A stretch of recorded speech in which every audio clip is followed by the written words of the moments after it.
Welcome to Anuj study hub. दोस्तों, हम लोग अभी नंबर सिस्टम पढ़ रहे हैं और नंबर सिस्टम में हम लोग थ्योरी बेस्ड क्वेश्चन उसको सॉल्व कर रहे हैं। तो बात करें, कल के सेशन में हम लोगों ने 25 थ्योरी बेस्ड क्वेश्चन को सॉल्व किया था और आज के भी सेशन में हम लोग 25 थ्योरी बेस्ड क्वेश्चन को सॉल्व करने वाले हैं। तो सेशन स्टार्ट करने से पहले अगर आपने अभी तक इस चैनल को सब्सक्राइब नहीं किया है तो प्लीज़ चैनल को सब्सक्राइब कर लीजिए। और अगर आपको मैथ में किसी भी टॉपिक या किसी भी क्वेश्चन से कोई भी समस्या होती है तो नीचे डिस्क्रिप्शन में फेसबुक ग्रुप और टेलीग्राम ग्रुप का लिंक दिया हुआ है, आप वहां पे उससे ज्वाइन करके अपना कोई सा भी क्वेश्चन आप पूछ सकते हैं। तो चलिए आज का सेशन हम स्टार्ट करते हैं। तो हमने कल 25 नंबर तक के क्वेश्चन को सॉल्व कर लिया था और आज हम 26 नंबर से स्टार्ट कर रहे हैं।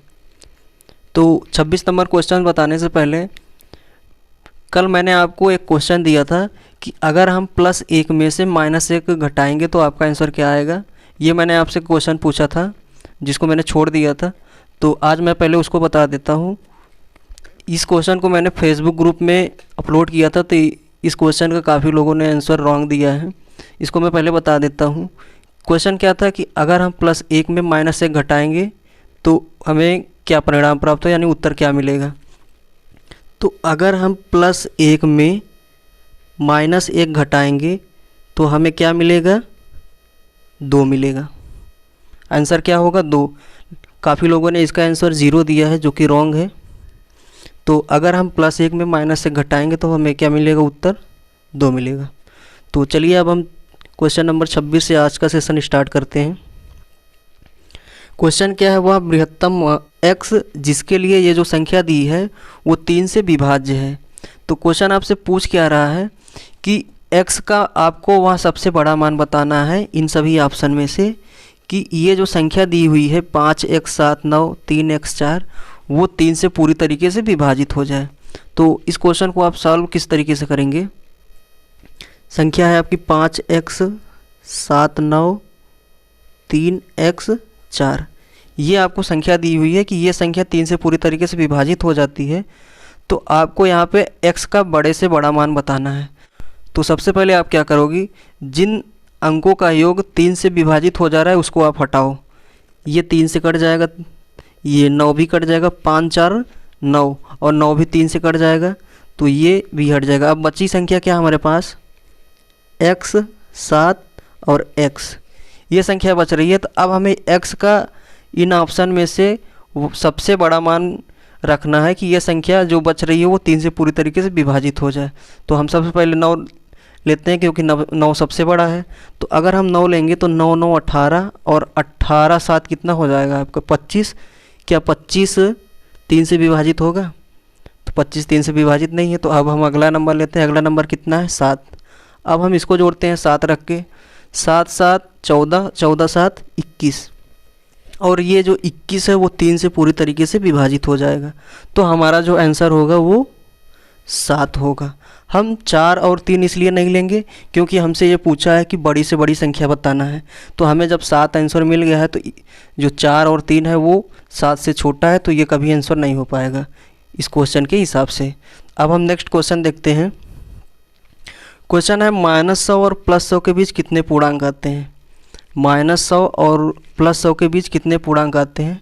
तो हम इसको किस तरीके से लिख सकते हैं कि ये -100 -99 फिर डॉट डॉट डॉट 0 फिर +1 फिर डॉट डॉट डॉट, ऐसे हम +100 तक लिख सकते हैं इसको। तो अब हमें क्या बताना है कि -100 और +100 के बीच में कितने पूर्णांक आते हैं। तो पूर्णांक मैंने आपको बताया है कि पूर्णांक में आपका माइनस वाली भी संख्या आती है और प्लस वाली भी संख्या आती है। प्लस जो 0 है ये भी एक पूर्णांक है। तो हम 100 से लेकर यहाँ पे -1 आएगा, इसके बीच में पहले देखते हैं कितना पूर्णांक है। तो -100 से और -1 के बीच में कितने पूर्णांक आपके हो जाएंगे, ये 99 हो जाएंगे। और एक ये 0 भी एक पूर्णांक है तो ये भी एक पूर्णांक हो जाएगा। इसी तरीके से +1 और +100 के बीच में कितने पूर्णांक हो जाएंगे, 99 हो जाएंगे। तो अब हमें इनको जोड़ लेना है, यही हमारा आंसर होगा। तो 99 100 और फिर 99 यानी 199 हमारा आंसर हो जाएगा। बात करें अब नेक्स्ट क्वेश्चन की, तो इनमें पूछ रहा है आपसे कि क्वेश्चन नंबर 28 में इनमें से कौन सा कथन गलत है। इनमें से कौन सा क्वेश्चन गलत है। तो आपको यहाँ पे दिया हुआ है कि -4 क्या -5 से बड़ा है, -4 -5 से बड़ा है, तो ये बिल्कुल सही है कि -4 -5 से बड़ा है। अब ऑप्शन बी देखो, यहाँ पे कह रहा है कि -4 से 5 बड़ा है, -4 से ये 5 बड़ा है, तो हाँ -4 से 5 बड़ा है, ये भी आपका आंसर सही हो जा रहा है। अब यहाँ पे पूछ रहा है कि 4 से क्या -5 बड़ा है, 4 से क्या -5 बड़ा है, तो ये गलत है। 4 जो है वो -5 से बड़ा है, तो आपका आंसर ऑप्शन नंबर सी हो जाएगा। अब नेक्स्ट क्वेश्चन की बात करें हम, क्वेश्चन नंबर 29। इसमें पूछा है आपसे सबसे बड़ी ऋणात्मक संख्या क्या है, सबसे बड़ी ऋणात्मक संख्या क्या है। तो सबसे बड़ी ऋणात्मक संख्या वही होगी जो सबसे छोटा नंबर होगा, जिसके आगे माइनस लगा होगा, वही आपकी सबसे बड़ी ऋणात्मक संख्या होगी। तो यहाँ पे सबसे छोटा नंबर कौन सा, -1, तो यही आपकी सबसे बड़ी ऋणात्मक संख्या होगी। क्वेश्चन नंबर 30 है। क्वेश्चन नंबर 30 में आपसे पूछा गया है, एक सिंबल दिया है कि आपसे ये पूछा है कि गणित का चिन्ह ये जो है इसको हम समेशन बोलते हैं, प्रदर्शित करता है। ये जो सिंबल है वो क्या प्रदर्शित करता है, घटाना, जोड़, भाग, गुणा। ये जो समेशन है ये जोड़ का प्रतीक है। किसका प्रतीक है, जोड़ का, जोड़ का ये सिंबल है। तो आपका जो ऑप्शन हो जाएगा वो क्या होगा, जोड़। अब बात करें क्वेश्चन नंबर 31 की हम, तो फिर से आपसे एक चिन्ह दिया हुआ है। ये पूछ रहा है कि ये जो चिन्ह दिया हुआ है ये किसे प्रदर्शित करता है। ये जो चिन्ह है ये इन्फिनाइट है। क्या है ये, इन्फिनाइट। इसका मतलब होता है अनंत। क्या होता है, अनंत। तो हमारा जो क्वेश्चन नंबर 31 का आंसर होगा वो होगा अनंत। अब बात करें अगले क्वेश्चन की, तो अगला क्वेश्चन है आपका, पूछा है कि यहाँ पे अंक 8, 5, 7, 6, 4 में 5 का स्थान मूल्य, यानी कि आपसे इस क्वेश्चन में पूछ रहा है कि 5 की आपको प्लेस वैल्यू बतानी है, 5 की आपको प्लेस वैल्यू बतानी है, यानी स्थानीय मान आपको उसका बताना है। तो स्थानीय मान आप किस तरीके से निकालेंगे ये मैंने आपको पढ़ाया हुआ है काफ़ी अच्छी तरीके से। तो आप यहाँ पे देखो नंबर क्या है, 85,764। आपसे पूछा क्या है कि 5 का आपको स्थानीय मान बताना है। अब यहाँ पे देखो 5 किस स्थान पर है, ये इकाई का स्थान है, ये दहाई, ये सैकड़ा और ये हज़ार। तो 5 किस स्थान पर है, 1000 पे। तो आपको यहाँ पे 5 लिखना है, उसके बाद जितने भी अंक हैं ये सभी अंक, उसके बाद आपको सिंपल 3 अंक है तो 3 जीरो लगा देना है। तो आंसर क्या हो जाएगा आपका 5000। यानी इसमें पूछ रहा है कि 5 का प्लेस वैल्यू जो होगी वो 5000 हो जाएगी। तो ऑप्शन नंबर ए आपका आंसर हो जाएगा। अब बात करें क्वेश्चन नंबर 33 की, तो क्वेश्चन नंबर 33 जो है 37, 28, 456 में आपको बताना है 7 के अंकित मान और स्थानीय मान के योग की गणना कीजिए। यानी आपसे क्वेश्चन पूछ रहा है कि ये कुछ नंबर दिया हुआ है, इसमें आपसे पूछ रहा है कि 7 का आपको अंकित मान मतलब होता है कि जाति मान और स्थानीय मान का आपको इसमें योग करके उसका आंसर देना है। तो हम नंबर यहाँ पे क्या है 37, 28, 456, इसमें आपसे पूछ रहा है 7 का स्थानीय मान और जाति मान बताओ।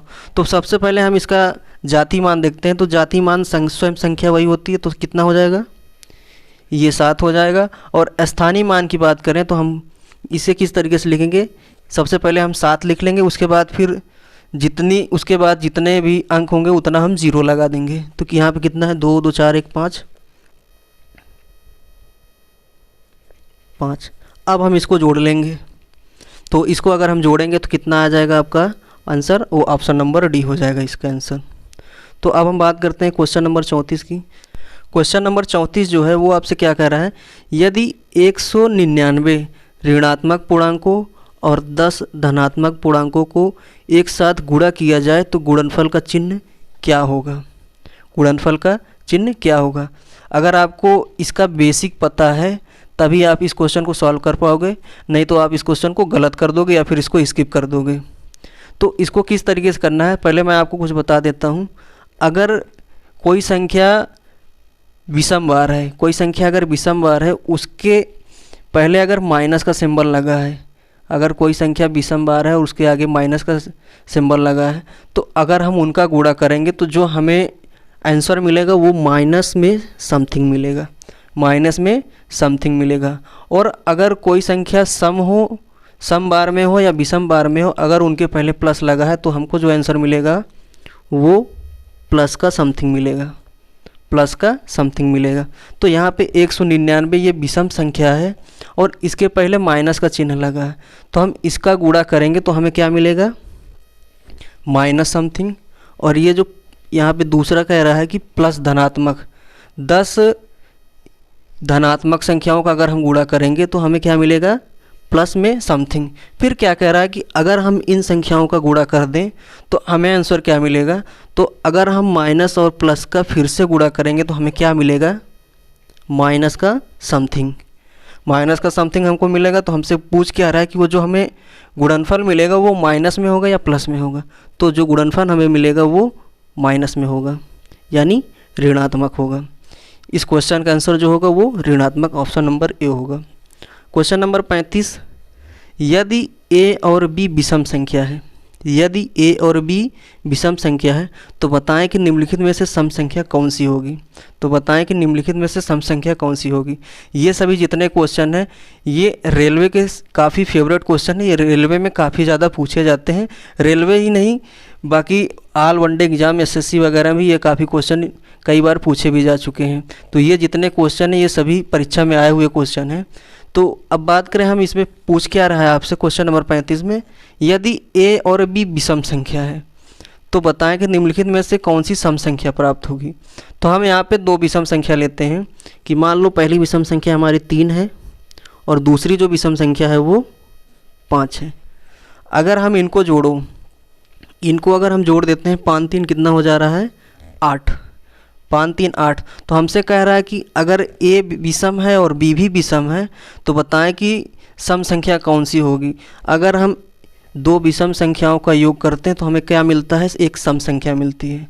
अगर हम दो विषम संख्याओं का योग करेंगे तो हमें सम संख्या मिलेगी। यानी अगर हम a प्लस b जोड़ देंगे तो हमको एक सम संख्या मिल जाएगी। तो हमारा जो आंसर हो जाएगा वो option number B a plus b होगा।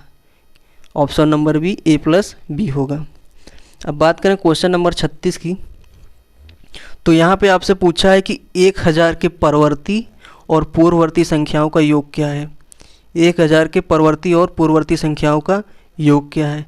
इसमें आपसे ये पूछ रहा है कि आपको ये बताना है कि 1000 से एक ज़्यादा और 1000 से एक कम।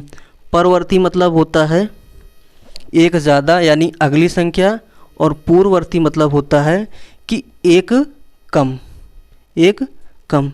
तो हम 1000 से अगर एक ज़्यादा लेते हैं तो कितना हो जाएगा,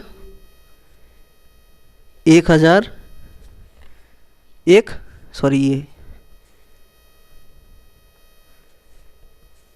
1001।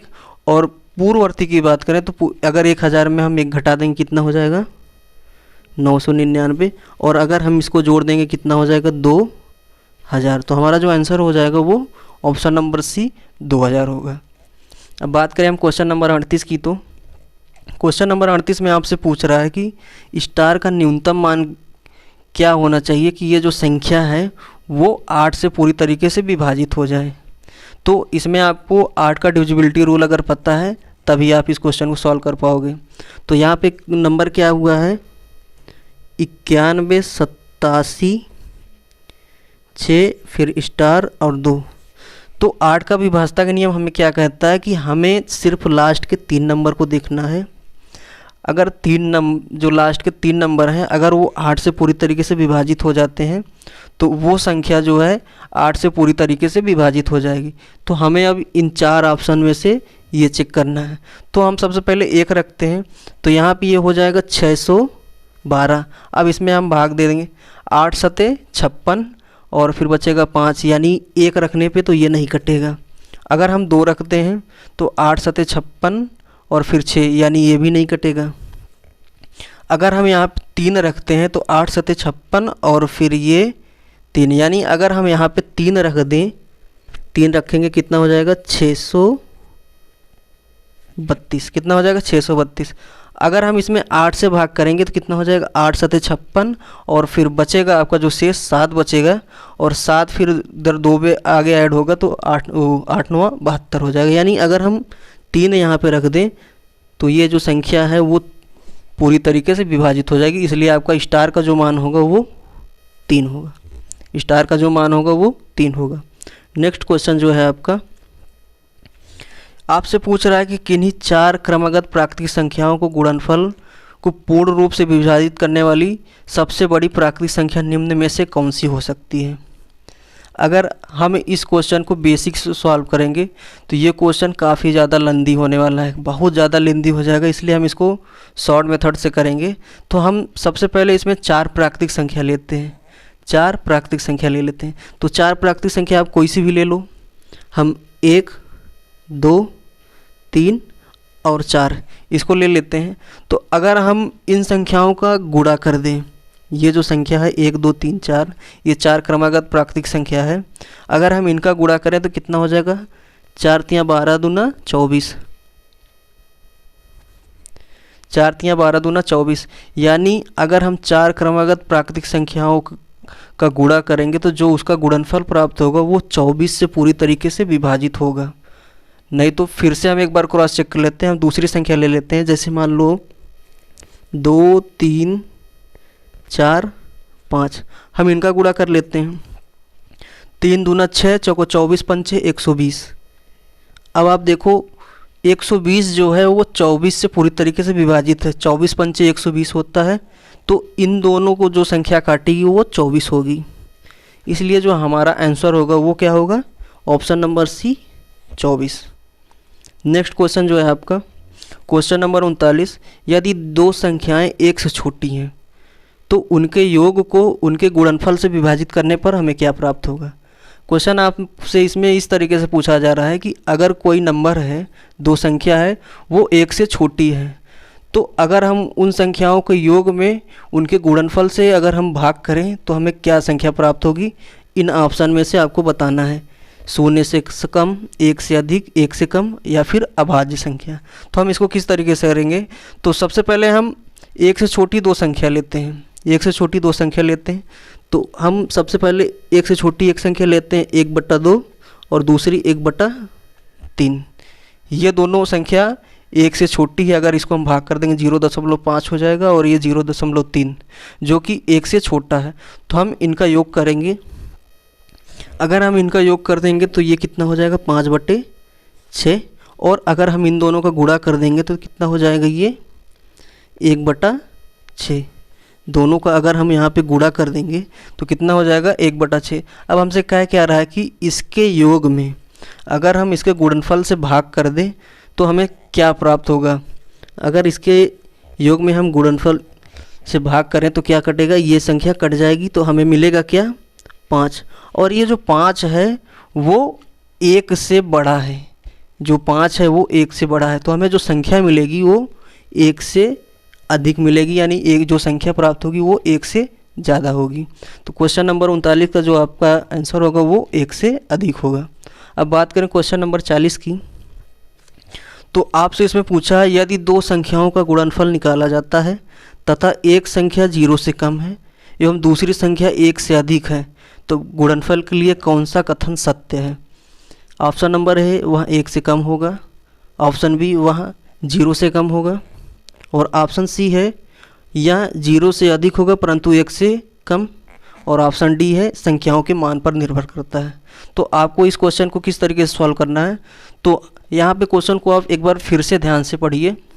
यदि 2 संख्याओं का गुणनफल निकाला जाता है तथा एक संख्या 0 से कम है, तो हमें कोई संख्या जो 0 से कम है उसको लेना है। तो अगर कोई संख्या मान लो 0 से जो कम है वो संख्या क्या है आपकी, मान लो -3 है, और दूसरी संख्या 1 से अधिक है, दूसरी संख्या हम 1 से अधिक मान लेते हैं 4। अब कह रहा है कि इनका गुणनफल जो मिलेगा हमें क्या मिलेगा, अगर हम इनका गुणनफल कर देते हैं तो हमें मिलेगा -12। तो यह 1 से कम नहीं, वह 0 से कम होगा। अगर कोई संख्या माइनस में है तो वह 0 से कम होती है, तो आपका जो आंसर होगा वो 0 से कम होगा। अब बात करें हम इनमें से कौन सी संख्या 9 से भाज्य है, ये क्वेश्चन नंबर 41 है। तो 9 से विभाज्यता का नियम आपको पता है कि संख्याओं के अंकों का योग अगर पूरी तरीके से कट जाता है तो वह संख्या 9 से विभाज्य हो जाएगी। तो ऑप्शन नंबर ए हम चेक करते हैं। तो पहले जो 9 का मल्टीपल है संख्याओं का योग, हम उसको हटा देते हैं। तो यहाँ पे ये 9 हट जाएगा, ये भी हट जाएगा, 3 2 5 ये नहीं कटेगा। इसको चेक करते हैं, 9 9 3 2 5 1 6 ये भी नहीं कटेगा, इधर हटा दो, 9 7 2 9 ये भी नहीं कटेगा। अब इसको चेक कर लो, 9 3 3 6 2 8 1 9, यानी जो हमारा आंसर होगा 41 नंबर का वो हो जाएगा option number D. Option number D होगा। अगला जो क्वेश्चन है आपका कि निम्नलिखित में से कौन सी संख्या 6 से विभाज्य है। निम्नलिखित में से कौन सी संख्या 6 से विभाज्य है। तो आपको 6 से विभाज्यता का नियम पता होगा। तो 6 से विभाज्यता का नियम क्या होता है कि अगर कोई संख्या 2 और 3 दोनों से कट जाती है तो वो संख्या आपकी 6 से भी पूरी तरीके से विभाज्य हो जाएगी। तो सबसे पहले हम 2 से विभाज्यता का नियम चेक करते हैं। और 2 से विभाज्यता का नियम क्या है कि वो संख्या हमेशा सम संख्या होगी, तभी वो 2 से विभाजित होगी। तो यहाँ पे जितनी भी संख्याएं हैं वो सभी सम संख्या है, तो ये तो 2 से विभाजित हो जाएंगी। अब हम चेक करते हैं कि ये संख्या 3 से विभाजित होगी कि नहीं। और 3 से विभाज्यता का नियम क्या है कि संख्याओं का अंकों का योग अगर 3 से पूरी तरीके से कट जाएगा तो वो संख्या 3 से विभाजित हो जाएगी। तो अब इसको चेक करो। आप पहले इसको हम हटाएंगे यहाँ से, 6 3 2 1 3, यानी यहाँ पे 4 बच रहा है, ये नहीं कटेगा 3 से। अब इसको देखो, 3 2 1 3 और 8 4 12, यानी कि ये जो संख्या ऑप्शन नंबर बी है, ऑप्शन नंबर बी 12 348, ये 3 और 2 दोनों से पूरी तरीके से कट जा रही है, इसलिए ये संख्या जो है वो 6 से पूरी तरीके से विभाजित होगी। तो क्वेश्चन नंबर 43 क्या है कि स्टार का न्यूनतम कितना मूल्य रखा जाए कि ये जो संख्या है 451 स्टार 603 वो 9 से पूरी तरीके से विभाजित हो जाए। तो संख्या क्या है, 451 स्टार 603। हमें स्टार के जगह पे ऐसा कौन सा यहाँ पे अंक रखना है कि ये जो पूरी संख्या है वो 9 से पूरी तरीके से विभाजित हो जाए। तो पहले हम जो अंक जोड़ने पे 9 मिल जा रहा है उसको हम काटते हैं, उसको हटाते हैं। तो 5 4 9 ये भी हट जाएगा और 6 3 9 ये भी हट जाएगा। बचा क्या, 1 और स्टार। अब हम ये स्टार के जगह पे ऐसा कौन सा मान रखें कि वो 9 से पूरी तरीके से विभाजित हो जाए। तो यहाँ पे अगर 9 होगा तभी वो संख्या पूरी तरीके से विभाजित होगी। यहाँ पे तो 1 ऑलरेडी हो चुका है। अब 1 में हम अगर 8 जोड़ देंगे तो वो संख्या 9 बन जाएगी और 9 पूरी तरीके से 9 से विभाजित हो जाएगा। तो यानी यहाँ पे स्टार का जो मान होगा वो होगा 8। क्या होगा, 8। तो 43 नंबर का जो आंसर होगा आपका ऑप्शन नंबर बी होगा। Option number B.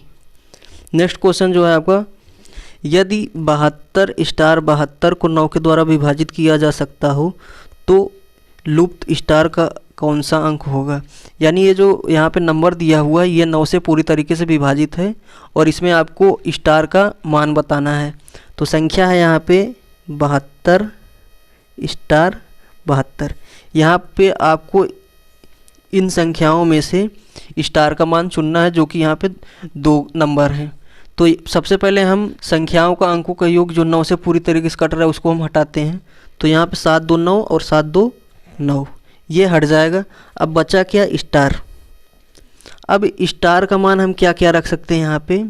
अगर हम यहाँ पे स्टार का मान या तो अगर हम 0 रख दें तब ये पूरी तरीके से विभाजित हो जाएगा, या फिर अगर हम 9 रखेंगे तब 9 से ये पूरी तरीके से विभाजित हो जाएगा। जो आपका आंसर होगा वो ऑप्शन नंबर डी होगा।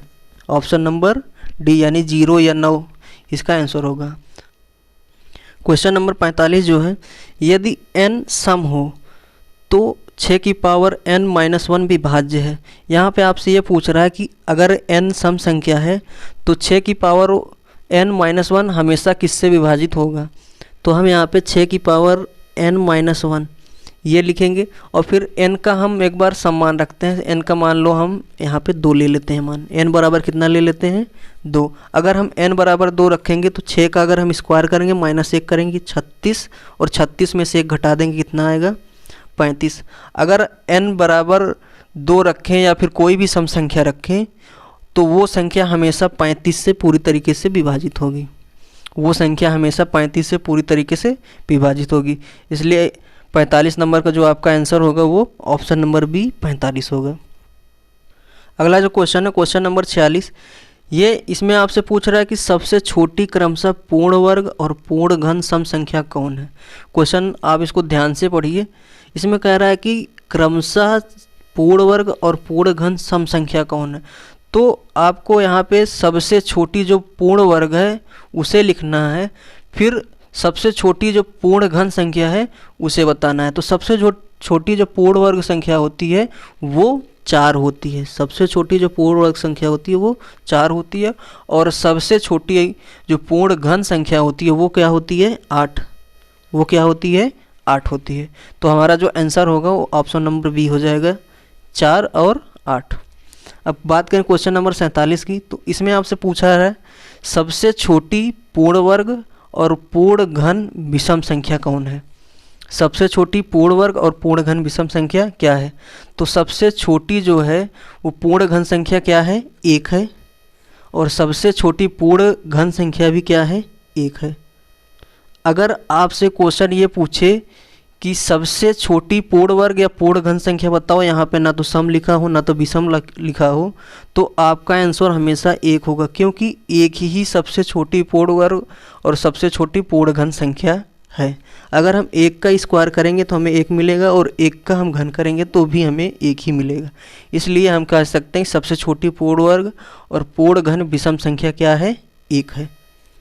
बात करें क्वेश्चन नंबर 48 की, तो आपसे इसमें यह पूछा है सबसे छोटी पूर्ण वर्ग और पूर्ण घन संख्या कौन है? अभी मैंने आपको बताया कि यहाँ पे कोई भी सम या विषम का जिक्र नहीं किया है, आपसे सिर्फ ये पूछ रहा है कि सबसे छोटी पूर्ण वर्ग और पूर्ण घन संख्या बताओ। तो सबसे छोटी जो पूर्ण वर्ग और पूर्ण घन संख्या है वो 1 ही होगी। क्या होगी? 1 होगी, क्योंकि अगर हम 1 का स्क्वायर करेंगे तो हमें 1 मिलेगा, और 1 का घन करेंगे तो 1 ही मिलेगा। क्वेश्चन नंबर 49 क्या है? सबसे छोटी पूर्ण वर्ग और पूर्ण घन सम संख्या कौन है? सबसे छोटी पूर्ण वर्ग और पूर्ण घन सम संख्या कौन है? यहाँ पे मैंने आपको क्वेश्चन जिस तरीके से घुमाकर पूछ सकता है उस टाइप के हर एक क्वेश्चन को मैंने यहाँ पे लिया हुआ है, जिससे आपको आगे चलकर कोई समस्या न हो। अभी आप इसको यहाँ पे सीख सकते हो। तो यहाँ पे आपसे पूछ के आ रहा है सबसे छोटी पूर्ण वर्ग और पूर्ण घन संख्या बताओ। तो हमसे ये पूछ रहा है कि वह सबसे छोटी सम संख्या बताओ जो एक पूर्ण वर्ग भी हो और एक पूर्ण घन भी हो। तो क्या ये तो पूर्ण वर्ग भी है और पूर्ण घन भी है, लेकिन ये एक सम संख्या नहीं, ये विषम संख्या है। और ये जो 4 है ये सिर्फ एक पूर्ण वर्ग है, ये पूर्ण घन नहीं है। और जो 8 है ये सबसे छोटी सम संख्या में ये घन संख्या है। और ये जो 64 है, 64 ये एक पूर्ण वर्ग भी है और पूर्ण घन भी है सम संख्या में। तो अगर हम 8 का स्क्वायर करेंगे तो हमें 64 मिलता है, जो कि ये 8 का परफेक्ट स्क्वायर है। और ये अगर हम 4 का क्यूब करेंगे तो ये 4 का क्यूब है, यानी ये 4 का परफेक्ट क्यूब भी है। तो हमारा जो आंसर होगा वो 64 होगा। सबसे छोटी पूर्ण वर्ग और पूर्ण घन सम संख्या क्या होगी? 64 होगी। बात करें क्वेश्चन नंबर 50 में, आपसे पूछ रहा है सबसे छोटी पूर्ण वर्ग और पूर्ण घन विषम संख्या कौन है? अब आप यहाँ पे देखो, क्वेश्चन तो सेम ही लग रहा है, लेकिन यहाँ पे सम और विषम का सिर्फ अंतर है, सम और विषम का अंतर है। तो आपसे पूछा है सबसे छोटी पूर्ण वर्ग और पूर्ण घन संख्या कौन है? तो जो आपकी सबसे छोटी विषम संख्या है, अगर वो पूर्ण वर्ग भी है वो पूर्ण घन भी है, तो वो कौन सी संख्या है? तो वो 1 है, क्योंकि 1 सबसे छोटी पूर्ण वर्ग भी है और पूर्ण घन भी है। तो आज के सेशन में बस इतना ही। कल का जो हमारा सेशन होने वाला है उसमें हम लोग योगफल पर आधारित प्रश्नों को सॉल्व करेंगे। तो अगर आपको ये वीडियो पसंद आया है तो प्लीज़ वीडियो को लाइक करिए और चैनल को सब्सक्राइब करिए। तो मिलते हैं एक नए सेशन में, तब तक के लिए नमस्कार, जय हिंद।